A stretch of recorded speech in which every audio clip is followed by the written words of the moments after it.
a lot of the framing that takes place in the media related to these events is a framing that still contends with this age-old historical narrative of black bodies as threats, right? So related to the Trayvon case, well, hey, he was a powerful young man. He could have been very threatening, and according to his killer, right?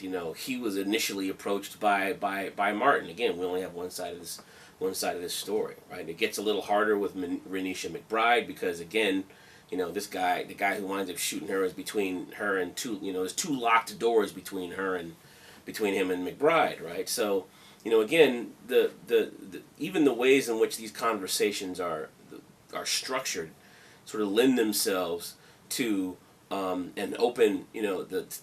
themselves to the possibility that these people were threats, right? That these people were somehow maybe deserved what happened to them, right? Which is, again, infinitely problematic. I mean, we don't see these sorts of conversations arise when unarmed white people get shot to death. I know exactly what the media will say. There will be two sides to their story of me. One side will point out my successes and my triumphs and my victories.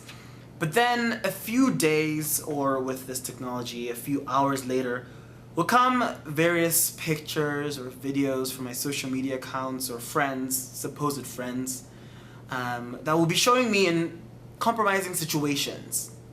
The latter will become my new shaped narrative. You shot me. This is because it sells. So now how will my story be told?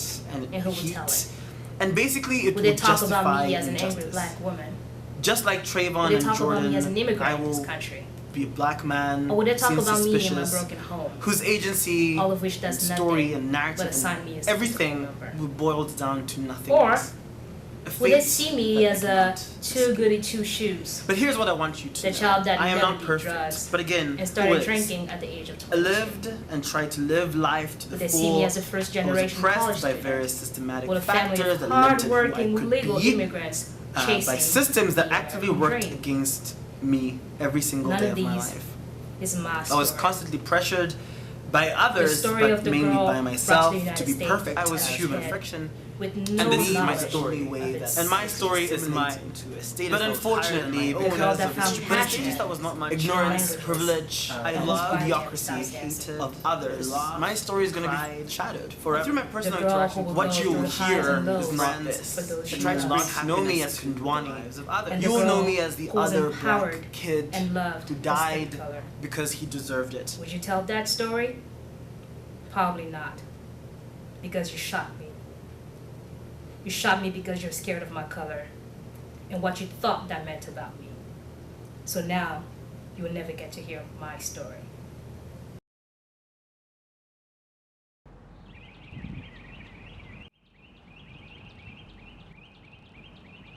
I'm Meredith Davis. I'm the Assistant Dean for Multicultural Affairs here at Rhodes. There's probably about 24% of students of color, and of that 24%, African Americans are about 6%. I feel like Rhodes and also being in Memphis has made me more aware of my race and of the stereotypes that come along with being an African American or a black woman. One time I was stopped by campus safety when I was riding a bike, and I guess they was presuming that I was stealing a bike or whatever.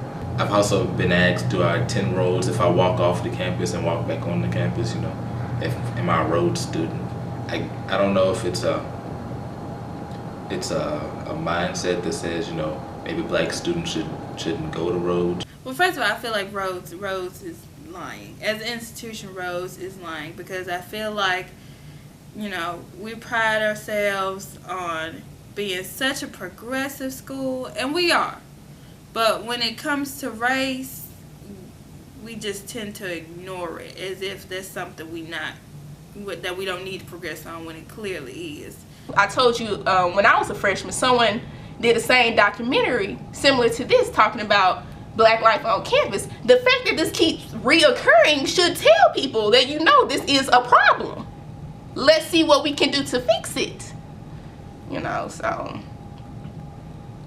don't tell me it's not a system, because it is.